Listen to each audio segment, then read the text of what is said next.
함께 나눌 하나님 말씀 신명기 20장 10절부터 20절까지의 말씀입니다. 구약성경 신명기 20장 10절부터 20절까지의 말씀, 제가 가진 성경 구약성경 292쪽에 있습니다. 신명기 20장 10절부터 20절까지의 말씀, 교독하고 마지막 20절은 같이 읽겠습니다.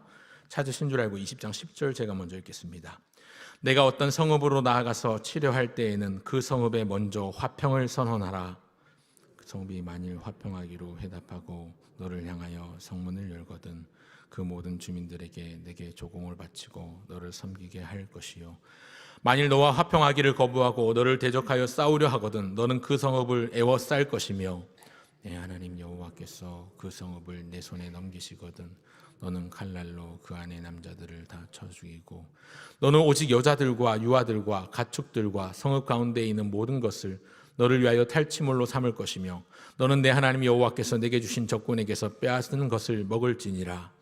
내가 내게서 멀리 떠난 성읍들 곧 이 민족들에게 속하지 아니한 성읍들에게는 이같이 행하려니와 오직 내 하나님 여호와께서 내게 기업으로 주시는 이 민족들의 성읍에서는 호흡 있는 자를 하나도 살리지 말지니 곧 헷 족속과 아모리 족속과 가나안 족속과 브리스 족속과 히위 족속과 여부스 족속을 내가 진멸하되 내 하나님 여호와께서 내게 명령하신 대로 하라. 이는 그들이 그 신들에게 행하는 모든 가증한 일을 너희에게 가르쳐 본받게 하여 너희가 너희의 하나님 여호와께 범죄하게 할까 함이니라. 너희가 어떤 성읍을 오랫동안 에워싸고 그 성읍을 쳐서 점령하려 할 때 도끼를 둘러 나무를 찍어내지 말라. 이는 너희가 먹을 것이 될 것이니 찍지 말라. 들의 수목이 사람이냐? 너희가 어찌 그것을 에워싸겠느냐. 함께 했습니다. 다만 과목이 아닌 수목은 찍어내어 너희와 싸우는 그 성읍을 치는 기구를 만들어 그 성읍을 함락시킬 때까지 쓸지니라. 아멘. 오늘은 신명기 20장 10절부터 20절까지의 말씀을 본문으로 하나님의 말씀 상고한 바를 함께 나누고 기도의 자리로 나아가고자 합니다. 우리의 삶을 흔히 전쟁터에 비유하곤 합니다. 좋은 대학교에 들어가기 위한 학생들의 삶을 두고 입시 전쟁이다 말을 하기도 하고요. 취업을 위해 경쟁하는 청년들의 삶의 터전을 취업 전선이라고 표현하기도 합니다. 그 외에도 육아에 시달리는 엄마들의 삶을 육아 전쟁으로 비유하곤 합니다. 거칠고 험난한 우리 인생의 삶의 현장, 마치 전쟁터와도 같은 우리 삶 가운데서 승리하기 위해서는 어떻게 해야 할까요? 오늘 설교의 제목을 붙여보라면 신자병법이다 이렇게 붙여볼 수 있을 것 같습니다. 손자병법이 아니라 신자병법입니다. 잘 알고 있는 손자병법은 중국의 오래된 고서 가운데 전쟁에 관한 비책과 전략들을 다루는 유명한 병법서의 이름입니다. 춘추전국 시대 오나라 함려를 섬기던 손무가 썼던 군사를 부리는 병법을 비롯해서 나라의 치세와 권력에 대한 지혜를 담은 또 인간관계를 담은 병법서 중에서도 최고로 꼽는 대표적인 책이 손자병법입니다. 오늘날 현대인들의 삶이 치열한 전쟁터와도 같습니다. 그래서 손자병법 같은 이런 고서에 나오는 지혜들은 인생이 살아가는 데 있어서 처세에 큰 도움이 되기도 하는 것 같습니다. 시중에 있는 큰 서점에 가보면 손자병법이나 삼국지 이런 고서들이 항상 베스트셀러에 올라오는 이유들도 아마 그러한 치열한 인생의 전쟁 같은 삶 가운데 승리하기 위한 사람들의 간절한 바람과 승리에 대한 갈망 때문이 아닐까 생각을 해봅니다. 그러나 여러분, 하나님의 백성에게는 세상 사람들과는 다른 분명하고도 정확한 인생 매뉴얼이 있습니다. 바로 하나님의 말씀인 성경입니다. 그래서 오직 성경, 오직 하나님의 말씀이 우리 인생에 가장 정확하고 오류가 없는, 실수가 없는 매뉴얼임을 믿으시는 우리 모두가 되면 좋겠습니다. 오늘 읽은 본문을 보시면 이제 가나안에 들어가 정복 전쟁을 치를 때에 지켜야 될 원칙들을 가르쳐주고 있습니다. 어제 김용준 목사님이 전했던 말씀 가운데서는 어떤 사람들이 싸움에 나서야 될지 군사들의 자격들에 대해서 말씀했다면, 오늘 읽은 본문에서는 이제 정복 전쟁을 치를 때에 병사들이 지켜야 될 원칙들을 가르쳐주고 있습니다. 하나님의 군대가 지켜야 될 원칙들을 가르쳐주고 있습니다. 하나님을 모르는 세상 사람들이 전쟁에 임하는 지혜, 단순히 병법이 아니라 하나님의 백성들이 지켜야 될 전쟁의 원칙을 말씀하고 있는데, 오늘 이 원칙들을 되새기면서 세상 사람들과는 다른 분명한 하나님 나라의 군사로서의 목적과 정체성을 분명히 할 수 있게 되길 바랍니다. 거두절미하고 말씀드리면요, 전쟁의 목적부터가 다릅니다. 세상 사람들과 하나님의 백성은 전쟁의 목적과 이유 자체가 다릅니다. 하나님의 백성은 전쟁의 목적이 살육에 있지 않습니다. 쾌락에 있지 않습니다. 하나님의 뜻인 거룩함에 있습니다. 하나님의 뜻인 사랑에 있습니다. 이것을 위하여 기억해야 될 원칙들이 있습니다. 그래서 오늘 설교 제목을 신자들이 지켜야 될 싸우는 원칙이라고 해서 신자병법이라고 붙여보았습니다. 오늘 신자병법 3가지를 알려드리고자 합니다. 마음에 담으시고 기도의 제목으로 삼으시면 좋겠습니다. 먼저 첫째로 기억할 신자의 병법, 싸우지 않고 이길 것. 싸우지 않고 이길 것. 우리가 잘 아는 손자병법 가운데서 적을 알고 나를 알면 100번 싸워도 지지 않는다. 100번 싸워도 위태로워지지 않는다. 지피지기면 백전불태라는 말이 있습니다. 그와 비슷한 말로 지피지기면 백전백승이다, 이런 말을 많이 쓰기도 하지요. 나를 알고 적을 알아야 한다는 이 말은 전쟁에 있어서 정보전이 그만큼 중요하다는 것을 의미합니다. 고대뿐만 아니라 현대전에 있어서도 적을 얼마나 잘 파악하고 있는가 하는 정보전은 가장 중요한 부분입니다.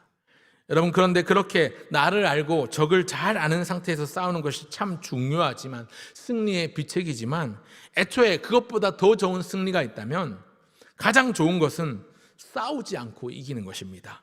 싸우지 않고 원하는 것을 얻을 수 있다면 그것이 가장 좋은 승리고 가장 좋은 병법이고 가장 좋은 비책입니다.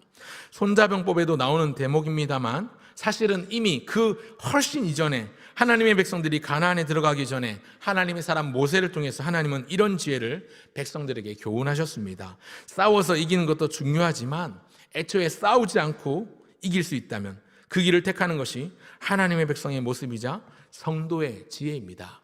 오늘 읽은 본문 10절을 보시기 바랍니다. 10절, 내가 어떤 성읍으로 나아가서 치료할 때에는 그 성읍에 먼저 화평을 선언하라, 이렇게 말씀하십니다. 상대가 이 제안을 받아들이고 항복하면 그들과 함께 더불어 살아갈 수 있습니다. 중요한 것은 그들을 종으로 삼는 것입니다. 하나님의 백성이 그들을 다스려야 합니다. 하나님의 백성이 그들을 지배하고 하나님 나라의 법으로 통치해야 하는 것이지요. 폭력이나 무력이나 강압으로 지배하고 다스리는 것이 아니라 하나님의 법도와 하나님의 사랑과 하나님의 정의와 법으로 복음이 그들의 삶 가운데 흘러가게 만들어야 합니다. 하나님은 우리 인간에게 세상을 정복하고 다스리라고 명령하셨습니다. 하나님 나라의 백성이, 하나님 나라의 군사가 세상을 다스리고 정복하는 수단은 세상의 방법과는 다릅니다. 무력으로, 물리적인 힘으로 압제하고 제압하고 억눌러서 짓눌러서 다스리는 것이 아니라 예수 그리스도의 피 묻은 십자가의 복음으로 하나님의 거룩한 사랑과 참된 정의와 공법으로 세상을 다스려야 하는 것이지요. 물론 성도로서 싸워야 할 싸움이 있다면 반드시 싸워야 합니다. 하지만 우리는 싸움을 즐기고 싸움을 자체를 누리는 사람이 아닙니다. 평화롭게 해결할 수 있다면 그렇게 하는 것이 하나님의 자녀된 도리이고 그리스도인의 품위이고 품격이고 지혜입니다. 적당히 불의와 타협하라는 말이 아닙니다. 하나님의 말씀에 반하는 불의라면 반드시 싸워야 합니다. 그리고 반드시 이겨야 합니다. 그래서 하나님의 공의와 정의를 바르게 세워야 합니다. 여러분, 주님의 자녀는 화평케 하는 사람입니다.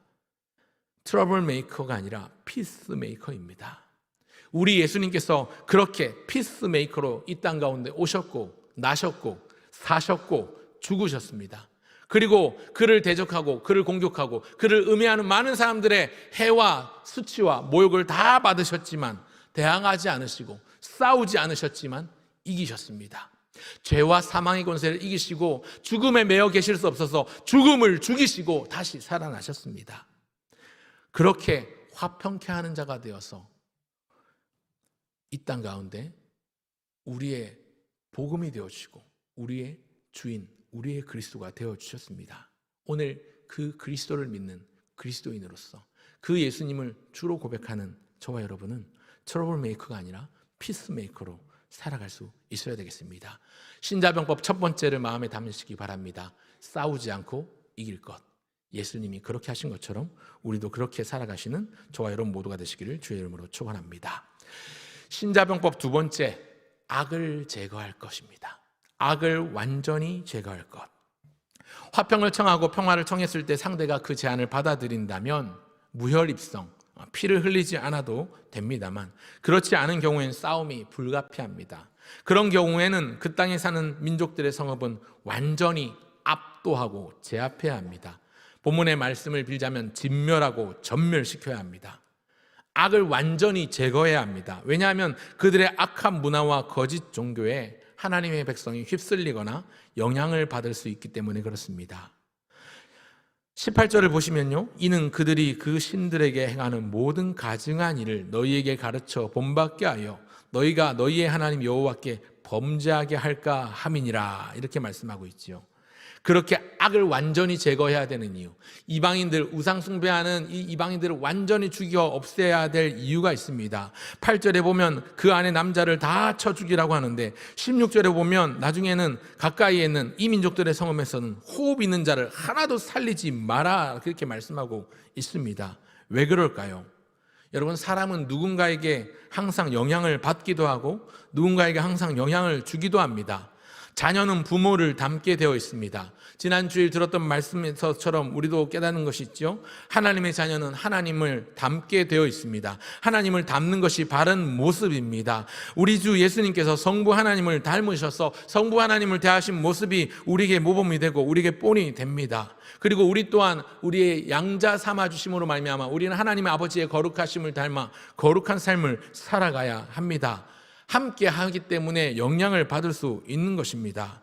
그런데 때때로 우리가 또한 공감할 수 있고 또 느끼는 것 중 하나는 부부도 서로 닮아가는 것 같습니다. 전혀 다른 삶을 살아왔던 두 사람, 다른 곳에서 태어났고 다른 삶을 살아왔던 두 사람이 만나서 한 가정을 이루고 오랜 시간을 같이 지내고 같이 살아가면 살아갈수록 서로를 닮아가는 것 같습니다.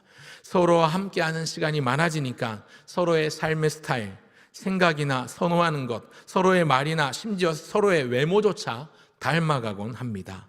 왜 그럴까요? 서로에게 영향을 끼치기 때문에 그렇습니다. 우리는 누군가에게 항상 영향을 받기도 하지만 또 동시에 영향을 주기도 합니다. 같이 오랜 시간을 보내는 사람에게 가장 많은 영향을 주기도 하고 또 같이 오랜 시간을 보내는 사람에게 가장 많은 영향을 받기도 합니다. 이 내용을, 이 생각을 대입해서 생각해 본다면 이스라엘 백성들이 이 가나안에 들어갔을 때 하나님을 모르고 우상 숭배하는 이방인들을 완전히 진멸해서 없애지 않으면 그들에게 영향을 끼치기도 하겠지만 그들에게서 영향을 받을 게 분명합니다. 그렇기 때문에 경계하고 조심하라는 경고의 말씀이 여기 담겨 있는 것입니다. 하나님의 백성으로서의 선한 영향력을 그들에게 끼쳐서 악을 변화시키고 그들로 하여금 여호와 하나님을 섬기도록 해야겠지만 오히려 그들이 섬기는 우상을 섬기게 될 가능성도 높습니다. 여러분, 이스라엘 백성들의 상태를 생각해 보십시오. 지난 40년 동안 농사를 한 번도 지어보지 않은 40년 동안 광야 유랑 생활을 했던 백성들입니다. 가나안의 토질이나 기후나 환경을 전혀 모르는 상태에서 가나안에 들어가면 그들의 농사법을 배우고 그들의 문화를 배우고자 하겠죠. 그리고 그 과정에서 그들이 섬기는 우상들, 우상 숭배 행위가 일어날 것은 불보듯 뻔한 일입니다. 그러니 지금은 그들을 진멸하고 전멸시켜서 완전히 제거해야 합니다. 그래야 하나님이 주신 기업에서의 첫 삶을, 그 시작을 거룩하게 시작할 수 있습니다. 그런 의미가 오늘 이 본문에 담겨 있는 것입니다. 영적인 승리를 추구하는 것과도 비교해 보겠습니다. 여러분, 부와 권력을 얻는다고 해서 좋은 삶, 바른 삶, 영원한 삶을 살 수 있는 것은 아니지요. 우리 인생이 얻어야 될 최고의 부는 바로 하나님입니다. 우리 인생이 추구해야 될 최고의 권세도 하나님의 자녀가 되는 권세입니다.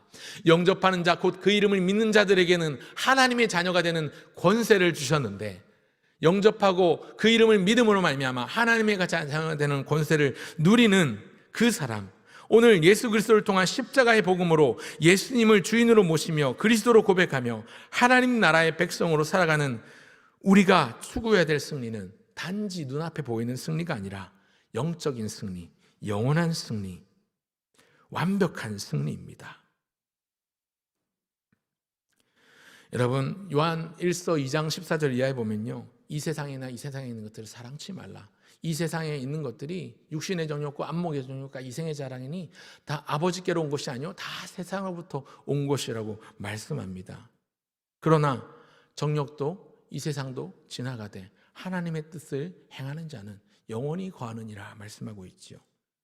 세상을 바라보고 세상을 따라가고 세상을 흉내내는 삶이 아니라 하나님의 거룩함을 본받아 우리도 거룩하기 위하여 날마다 애쓰면 내 주변에 있던 사방으로 우겨 싸고 있던 죄의 근원들은 어느덧 멀리 도망가고 사라져 없어질 것입니다.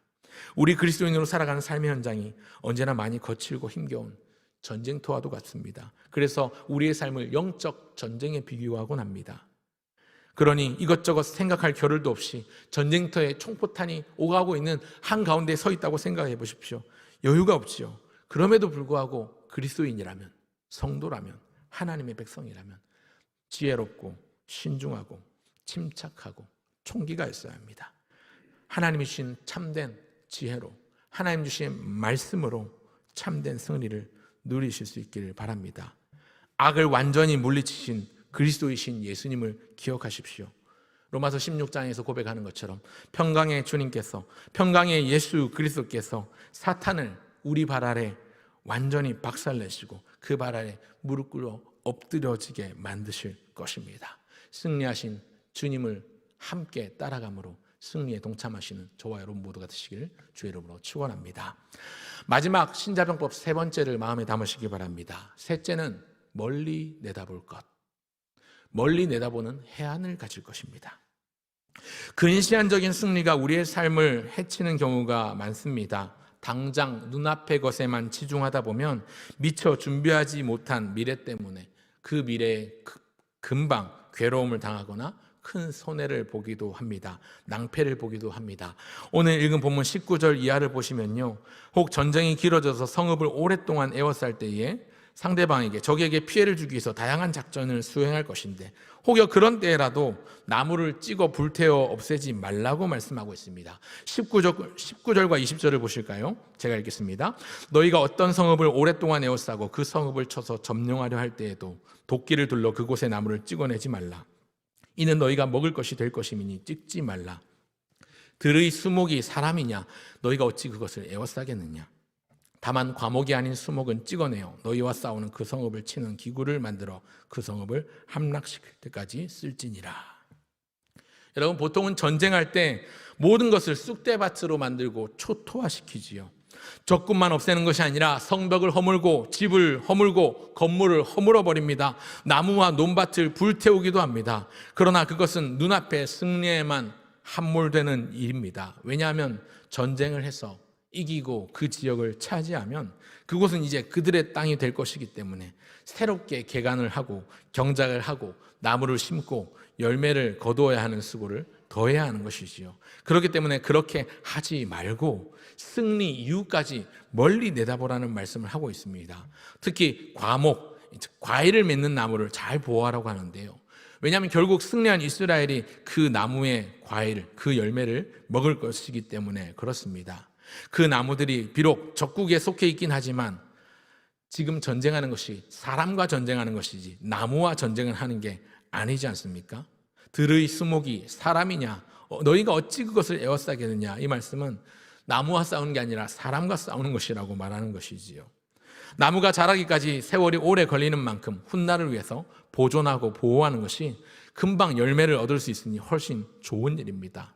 또 과일을 맺지 않는 나무라 하더라도 그것으로 전쟁에 필요한 도구를 만들어 사용하라고 명령합니다. 고대 애굽이나 근동국가의 군대는요, 전쟁 중에 나무를 찍어 없애거나 불태워 없애거나 논밭을 황폐하게 만들었습니다. 하지만 하나님은 그들과 다른 자세로 전쟁에 임하기를 원하십니다. 그들과 다른 자세로 생태계를 대하기를 원하십니다.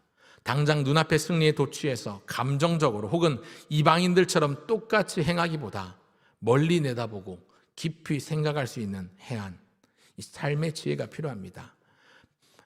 로마서 16장에서 사도 바울이 교훈하기를 자기의 배만을 위하는 사람이 아니라 우리 주 그리스도를 섬기는 믿음으로 너희의 순종함이 모든 사람에게 들리는지라. 그러므로 내가 너희로 말미암아 기뻐하노니 너희가 선한 데는 지혜롭고 악한 데 미련하기를 원하노라. 이렇게 말씀합니다.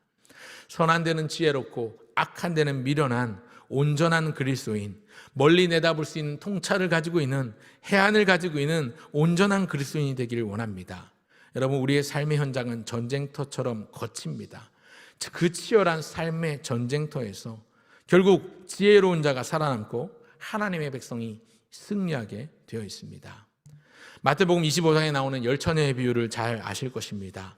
슬기로운 5처녀와 같이 당장 닥치지 않았지만 멀리 내다보는 해안을 가지고 기름을 준비할 수 있길 바랍니다.